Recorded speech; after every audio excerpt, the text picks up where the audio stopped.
So Rajiv యువ వికాస 2025 3 లక్షల వరకు వడ్డీ లేని రుణాలు ఏవైతే ఉన్నాయో దానికి సంబంధించి పెద్ద చిక్కచ్చి పడ్డది. ఓపెన్ అయిన తర్వాతనే ఏం జరుగుతోంది అంటే రాష్ట్రంలో చాలామంది యువకులు చాలా ఆసక్తిగా ఇంటర్నెట్ షాప్ల దిక్కు మీ సేవల దిక్కు ఉరుకుతూ ఉన్నారు.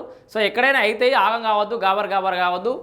కేవలం మీ సేవ సెంటర్లో అయితే అని అపోహలద్దు. మీ సేవలు అయితే ఇంటర్నెట్ సెంటర్ల కామన్ జిరాక్స్లు ఇంటర్నెట్లు ఉంటాయి కదా, అక్కడ అయితే కావాలంటే మీ ఫోన్లో లేకపోతే మీకు దగ్గరగా డెస్క్టాప్ సిస్టమ్ ఏమైనా ఉంటే ఆ సిస్టమ్లో చేసుకోవచ్చు. ఎక్కడైనా కూడా దీనికి సంబంధించిన అప్లికేషన్ అయితే చేసుకోవచ్చు. అయితే ఇక్కడ ఒక పెద్ద చిక్కొచ్చి పడ్డది. ఇప్పుడు రాజీవ్ యువ వికాస స్కీమ్ ఉంది కదా, పోయిన తర్వాత ఫర్ సపోజ్ ఎస్సీ కార్పొరేషన్కి పోయినాం, ఏదో పెట్టాం. ఇక్కడ ఆధార్ నెంబర్ ఎంటర్ చేయగానే రేషన్ కార్డ్ నెంబర్ ఆటోమేటిక్గా వస్తుంది. జనరల్గా రేషన్ కార్డ్ నెంబర్ డైరెక్ట్గా వస్తుంది. అయితే ఇక్కడ పెద్ద సమస్య ఏమొచ్చిందంటే కొత్త సర్కార్ వచ్చిన తర్వాత కొత్త రేషన్ కార్డులు ఇస్తామని ఎప్పుడైతే దుకాణం మొదలుపెట్టిరో అప్పుడు చాలామంది ఇప్పుడు మా మమ్మీ డాడీతో నేను ఉన్నాను అనుకో, వాళ్ళకి వెళ్ళి నా రేషన్ కార్డు బయటకు రావాలి, నా భార్య వాళ్ళ మమ్మీ డాడీలకి దగ్గరికి వెళ్ళి బయటకు వచ్చి మేము కొత్త రేషన్ కార్డులు అప్లై చేసుకోవాలి. ఆ మధ్యలో ఆగమై ఏం చేసినామంటే చాలామంది ఈ రేషన్ కార్డులకి వెళ్ళి డిలీట్ చేయించుకుంటేనే ఇక్కడ కొత్త రేషన్ కార్డు వస్తుంది అని చెప్పారు చాలామంది. కథం ఆ కొత్త ఇప్పుడు పాత రేషన్ కార్డులకి వెళ్ళి రిమూవ్ అయిపోయారు చాలామంది. ఇవ రాష్ట్ర వ్యాప్తంగా ఇదే దుకాణం అయిపోయింది. ఏ రేషన్ కార్డులో లేకుండా అయిపోయారు. అటు పాత రేషన్ కార్డులో ఉన్నది ఉన్నట్టు ఉంచుకోక అలాకెళ్ళి డిలీట్ చేయించుకుంటే కొత్త రేషన్ కార్డు రాకపోయా, నిరుద్యోగులమే. మరి 3 లక్షలకు ఎలిజిబులా అంటే వస్తలేదు, ముందటికే పోతలేదు. ఆధార్ కార్డు నెంబర్ కొట్టగానే రేషన్ కార్డు రావాలి, రేషన్ కార్డు నెంబర్ రాకపోతే ముందటికి పోతలేదు. ఇది ఒక దుకాణం అయిపోయింది.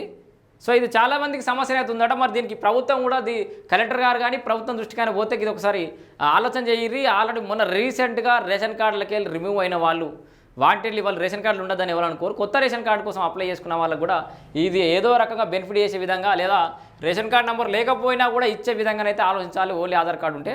సో ఒకసారి మనం ఎక్స్ప్లెయిన్ చేసే ప్రయత్నం చేద్దాం. ఈ అప్లికేషన్ ప్రాసెస్ అనేది అయితే ఒకసారి చూద్దాం. ఫర్ రాజీవ్ యువ వికాస స్కీమ్ రిజిస్ట్రేషన్ క్లిక్ హియర్. తర్వాత ఇట్లా వస్తుంది రాజీవ్ యువ వికాస స్కీము, ఇట్లా క్లిక్ చేస్తాం. ఆ తర్వాత అన్ని కార్పొరేషన్లు ఎస్సీ ఎస్టీ బీసీ మైనారిటీ అన్ని కార్పొరేషన్లు ఉన్నాయి ఇక్కడ. ఇప్పుడు ఎస్టీ కార్పొరేషన్ ఒకసారి వెతుకుదాం. దీంట్లో మీ అందరికీ తెలుసు name as per Aadhaar card number. Aadhaar card number కొట్టగానే ఇక్కడికి రేషన్ కార్డ్ నెంబర్ రావాలి. సో ఇక్కడనే చాలామందికి ఆగిపోతుంది. ఇక్కడ ఆధార్ కార్డ్ నెంబర్ కొట్టగానే మీరు రేషన్ కార్డులో రీసెంట్గా కొత్త రేషన్ కార్డు కోసమని పాత రేషన్ కార్డులో పేరు తీసేసుకున్న వాళ్ళది ఇక ఈడికెళ్ళి ముందడికి పోతలేదు. ఇది ఒక పెద్ద సమస్య అయిపోయింది. తర్వాత బెనిఫిషియరీ లబ్ధారిని రకం ఒకటి, ఫైనాన్స్ అసిస్టెంట్ ఏ రకమైన సాయం కావాలి, ఏ సెక్టార్లో కావాలి, ఏం స్కీము అని చెప్పేసి అయితే ఇక్కడ మనం ఎంట్రీ చేయాల్సి ఉంటుంది. ఒకసారి ఎగ్జాంపుల్ ఒకటి ఎంట్రీ చేసే ప్రయత్నం అయితే చేద్దాం.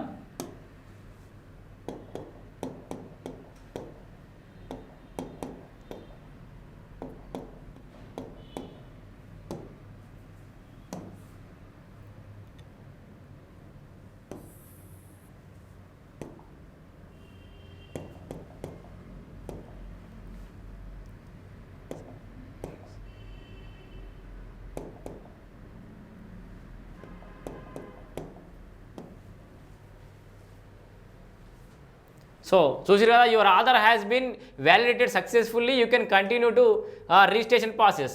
సో ఇక్కడికి వెళ్ళిపోవచ్చుగా. బెనిఫిషియరీ లబ్ధిదారుని రకం కొడుద్దాం. ఇండివిజువల్ అంటే సపరేట్ ఇండివిజువల్గా. ఇక్కడ బ్యాంక్ లింక్డ్ స్కీమ్,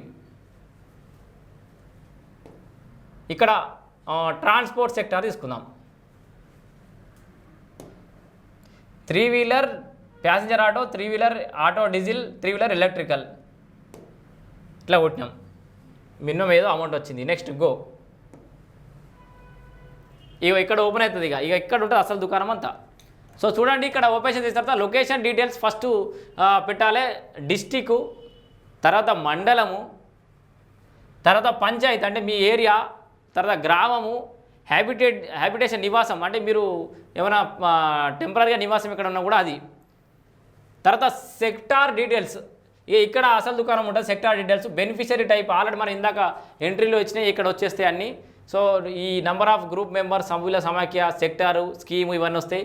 తర్వాత యూనిట్ విలువ, మ్యాక్సిమం యూనిట్ కాస్టు. ఇక్కడ మనం మ్యాక్సిమం యూనిట్ కాస్ట్ మళ్ళీ కొట్టంగానే 4 లక్షలు ఉంది కదా,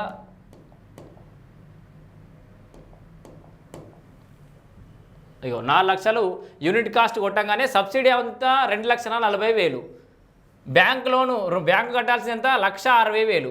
టోటల్ కాస్ట్ యూనిట్ మొత్తం ఎంత 4 లక్షల రూపాయలు. ఇగో ఇట్లా మొత్తం లెక్కలు వస్తే బ్రాంచ్ అకౌంటు, తర్వాత ఏ బ్రాంచు, బ్యాంక్ పేరు, IFSC code, driving licence number, అంటే మీరు వెహికల్ కోసం పెట్టుకురు కాబట్టి date of issue, driving licence, badge number ఉంటే హెవీ వెహికల్ అయితే badge number, PAN card number, mandatory field పెట్టారు చూడండి ఇక్కడ. అత్యవసరం కాదన్నారు కానీ మ్యాండేటరీ ఫీల్డ్ పెట్టారు. ఇక్కడ పాన్ కార్డ్ డీటెయిల్స్ ఎంట్రీ చేయాలి. తర్వాత అప్లికెంట్ డీటెయిల్స్, లబ్ధిదారుని యొక్క వివరాలు క్లియర్గా ఇక్కడ మనం వివరాలు చెప్పాలి. నేమ్ యాజ్ పర్ ఆధార్, ఇవన్నీ ఆల్రెడీ మనం ఆధార్లో ఎంట్రీ చేసినా కంటే అవి వచ్చేస్తాయి. ఫాదర్, హస్బెండ్ నేమ్, తండ్రి, సో ఫిజికల్ హ్యాండిక్యాప్డా కాదా, జెండరు, లింగము అంటే జెండరు, తర్వాత క్యాస్ట్, మీ సేవా certificate, name as per caste, sub caste ఉపకులం ఏదైనా ఉందని, తర్వాత క్వాలిఫికేషన్ విద్యార్హత కూడా ఇక్కడ మనం మెన్షన్ చేయొచ్చు. సో విద్యార్హత ఇల్లిటరేట్ అంటే ఏం చదువుకోని వాళ్ళకు కూడా ఆప్షన్ ఇచ్చారు.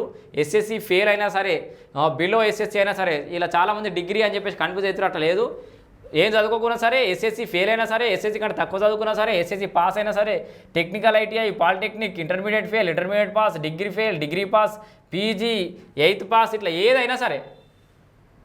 తర్వాత మీ సేవ ఇన్కమ్, సో మీ సేవ ద్వారా నంబర్ ఉంటుంది కదా, income certificate, name as per ఇన్కమ్లో ఎట్లుందో అట్లా, డేట్ ఆఫ్ బర్త్, తర్వాత ఏజ్ వచ్చేస్తుంది, యాన్యువల్ ఇన్కమ్, తర్వాత mobile number, alternate mobile number, occupation ఇప్పుడు వృత్తి ఏం చేస్తున్నారని, వల్నరబుల్ గ్రూప్స్, తర్వాత అడ్రస్ డీటెయిల్స్, ఇక్కడ ఇంటి నెంబరు మొత్తం అక్కడ కంప్లీట్గా డిస్క్రిప్షన్లో అడ్రస్ మొత్తం రాయాలి.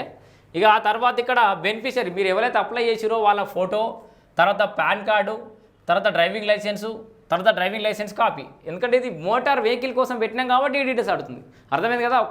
ఇది మీరు కంప్లీట్గా స్కీమ్ మారినా కొద్దీ ఇక్కడికి కింద ఆప్షన్స్, అప్లోడ్ ఆప్షన్స్ అని కొన్ని మారే అవకాశం అయితే ఉంది. సో సెల్ఫ్ డిక్లరేషన్ ఇచ్చి యాక్సెప్ట్ చేసి ఇక్కడ ప్రివ్యూ అని కొట్టుకొని సబ్మిట్ చేసేస్తే అయిపోతుంది. ఇది అప్లికేషన్ ప్రాసెస్ అయితే గిట్లా ఉంది. సో మొత్తంగా ఇక్కడ ఈ స్కీమ్ ద్వారా చాలామందికి హెల్ప్ అయ్యే అవకాశం అయితే ఉన్నప్పటికీ కూడా రేషన్ కార్డ్ అనేది మ్యాండేటరీ ఫీల్డ్ పెట్టడం వల్ల ఇక్కడ చాలామంది సమస్య వచ్చింది. ఇప్పుడు కొత్తగా గుర్తించిన సమస్య ఇదే. కొత్త రేషన్ కార్డులో రావాలనే ఉద్దేశంతో పాత రేషన్ కార్డు నుంచి నేమ్స్ రిమూవ్ చేయించుకున్న వాళ్ళకి ఈ అందరి ద్రాక్షలాగా ఈ బీసీకి, ఎస్సీ, ఎస్టీ మైనార్లకు ఏదైతే 3 లక్షల వడ్డీ లేని రుణాల స్కీమ్ ఉందో ఆ స్కీమ్ దూరం అయ్యే అవకాశం ఉంది. కాబట్టి రాష్ట్ర ప్రభుత్వం దీని గురించి వెంటనే స్పందించాలి.